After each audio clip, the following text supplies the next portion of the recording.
Okay, so I'm so excited. Hey fam, what's up? This is Robert Anton here, robertantonnyc, coming to you with your no frills, the voice commentary from a singer. It is the second night, and was the second night better than the first? Please, just tell me down in the comments. I thought it was. Let me know what you thought. The show is live again tonight. America gets to vote, and there's a new twist this season. Each coach is bringing back one eliminated team member, but still only 3 artists from each team will move forward. TeamBlake and TeamPharrell take the stage tonight with stripped down performances. I don't know. I saw them stripped down on one of these. Well, some of the performances were not stripped down. But anyway, we're going to move on and talk about what happened. First up was TeamPharrell with Darius Scott. He did Love Lockdown by Kanye West. And Ferrell advised him to be simple on the choruses and to make the run stand out while they were in rehearsal. And I thought he was going to play the piano on this as he did in rehearsal. And he has such a nice natural vibrato even when he's not doing his melismas. I actually liked his sound better in the lower parts of his voice at the points, like, because at some points he sounded like he was really reaching for the upper notes, but he handled it all very well. A lot of good intensity and emotion in this performance, and a nice jazzy ending chord. I was like, alright, you better work that out.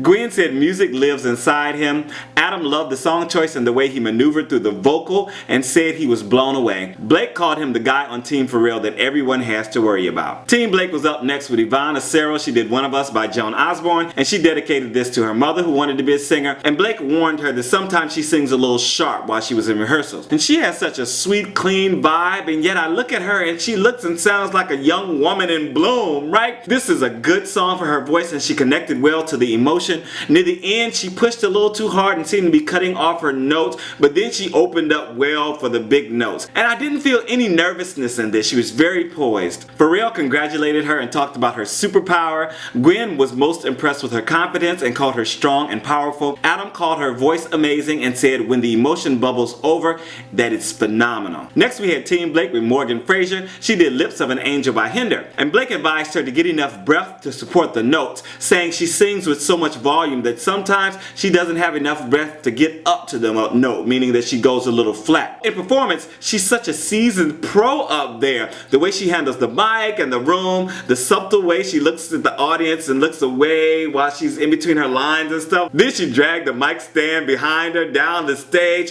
Her vocals were clear and soaring above the crowd, and she had me totally believing everything she was singing. It was like a perfect performance. Even one point she just walked back and she played with the mic stand a little more while she was singing to people. This girl knows what she is doing. She's been up there before, you know what I'm saying? And if you think that I've been up here before, please make sure to thumb up the commentary and let me know that you are enjoying it. It also lets other people know we are over here discussing the voice. I need your comments. I need you to talk about the show with me. If you guys aren't talking about it, then I don't want to talk about it either. So thank you guys so much for enjoying. Thank you for your comments, and thank you for your thumbs. TeamPharrell was up next with McKeel. He did Overjoyed by Stevie Wonder, and in rehearsal, Ferrell told him to find his own way to connect with people and told him that it's not a bad thing for people to see him feel, because Evan had said that, you know, he had to keep the emotion in check because he gets really over an emotion, he might break down and all that good stuff. So I love those purple shoes he had on in the performance. Even though if he turned sideways, he still looked like he disappeared. He's so skinny. And I was excited to hear that he was going to be doing a fuller version of the song on the show. And I thought he sounded wonderful and sang the song with a little rock edge to it. Some of his stage movements and facial tics were a little questionable, but this was a good vocal performance. Gwen said he sang it perfect, but said his body language was a little too theatrical and told him to work on the honesty more. Blake said he navigated through the melody perfectly and said he proved what a great singer he is. And Sawyer Frederick came back to visit Carson in the Skybox and to announce that his new EP is dropping tomorrow on Veterans Day, and he will be back to perform on the show, the results show, tomorrow night. TeamPharrell was up next with Madi Davis. She did Songbird by Fleetwood Mac, and Ferrell called her an artist and said he was jealous that she could just walk in and sing like that, but told her to learn the guitar till it's second nature and added some bongos to the mix. So she played this on her guitar, and her voice was so soothing as she started this out. Such a clear and crisp vocal was coming through from her, and the tone when she smiles was just amazing. She had several great moments in this song, and she was all choked up at the end of the performance. Adam told her great job and said she was on a great team. Blake said he loved the transition into her falsetto and said this was a breakout moment for her. TeamPharrell's comeback artist of the night was Celeste Benton. Yes! Yes! Yes! Oh my God, I'm so glad about that! She did Something in the Water by Carrie Underwood. Ferrell told her he didn't want the lack of breath to get in the way of the emotion in the song, so make sure that she's breathing deeply. And she came to slay in performance with this song. She looked good and was preaching and telling the story. Her voice was so powerful and she was really giving it everything she had in the performance and giving it all to the audience. It felt good to see her and hear this stronger voice coming out of her. She even looked more happy and comfortable on stage. It had a lot of big notes and she handled them all very well. And then she went into Amazing Grace at the end of the song. Is that in the original of the song, of this song, or not? Tell me down in the comments. I really don't know. But she ended it out on Amazing Grace. Gwen said she was crying and said she picked the perfect song and had many great things to say to her. Next we had TeamBlake with Zach Seabaugh. He did Brand New Girlfriend by Steve Holy. And Blake told him to drag the song around and don't let the song drag him around, right? He also told him to sing to the girls in the audience. This started out slow and showed off his lower tones. Very nice, and he really talked to the audience. He really is a showman and strutted the stage like a young Elvis Presley and even threw out a little hip swinging move. I was like, go ahead on, boy. This was a little theatrical, but I was loving it, and the girls seemed to be eating it up. And I think he's on to something because he really had this going on, and the audience was just going crazy. Adam said it was one of his favorites so far because he pulled it all off. TeamPharrell next had Riley Beater. She did It Should Have Been Us by Tori Kelly. And in rehearsal, Ferrell told her she has to stop thinking and trust herself. And he also told her someone should be signing her.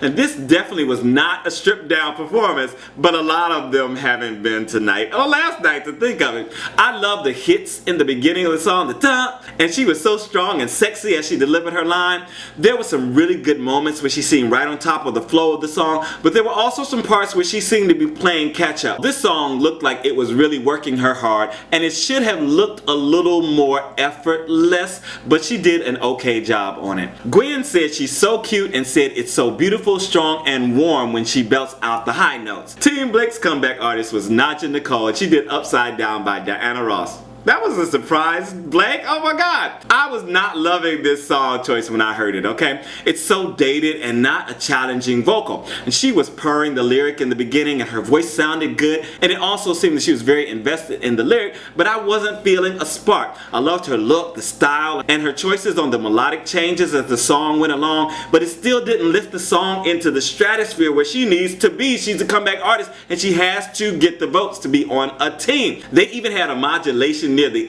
end that impressed me. Very nice work. But what do you guys think? Do you think it'll be enough for her to stick around?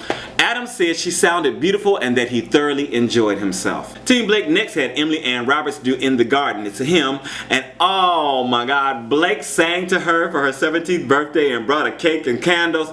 Blake told her she's running out of breath in rehearsal and to get the biggest breath she can before each of the verses. So this kind of reminded me of a Christmas hymn as she went along, but her voice really soared on it. Such a sweet twang, and that flip into her falsetto was so clean. It was a very pretty and touching performance. I really enjoyed it. Gwen told Emily that she's one of her favorites on Blake's team and called her so pure and her instinct was real. Adam called her unbelievable and talked about the incredible talent on the show. Next we had TeamPharrell with Mark Hood doing What Do You Mean by Justin Bieber. Well, he played the keyboard in his rehearsal to start and then moved away from it. Pharrell told him to scale the song back a little bit and kind of talked him through building the song through each part. So he started out at the piano for this performance and kept it pretty straight. I loved his energy. Even sitting there at the piano, you could see that he was just busted at the seams, and he was so clear and crisp with his pronunciation. And of course the band kicked in when he got up and the song really started rocking and he started dancing and working the stage. He wasn't perfect working into his upper range and falsetto on this, but this was a good arrangement and it was very well executed. Gwen said she was crying again and said he's one of her favorites because of his personality. Adam called him amazing and said he was blinded by how many lights there were on stage. Blake was also bothered by the lights but said he sounds amazing. And in the pimp spot of the night is Barrett Baber. He did I Drive Your Truck by Lee Brice. Love Lee Brice. Okay, Blake told him that we can't always understand what he's saying when he sings and told him to speak English. That's a good critique, right? Speak English. This started started out so sweet and tender, and he was trying to over-enunciate the words, but I was still losing a few of them, but it did not matter when he hit the chorus. Let me tell you, his voice was just sailing through this. I love the intensity and then his transition into the smaller kind of hurt moment before going into the ending. Wonderful emotion at the end also. He really connected well to this emotionally. Gwen told him he gives so much emotion every time and called it very powerful. Adam said he has belief and passion in what he's doing in spades. And that is the commentary for the night. Tell me what you thought down in the comments. Tell me which night was better, last night or tonight. Who do you think has the strongest team, and who do you think is the strongest person on every team if you stuck around? Okay, tomorrow night the results show will be at 8 p.m. It will be only for 1 hour. The teams will be cut in half. Sawyer Fredericks will be performing, and I will be watching and doing commentary after Empire, of course. See you guys then. I'm out. Peace.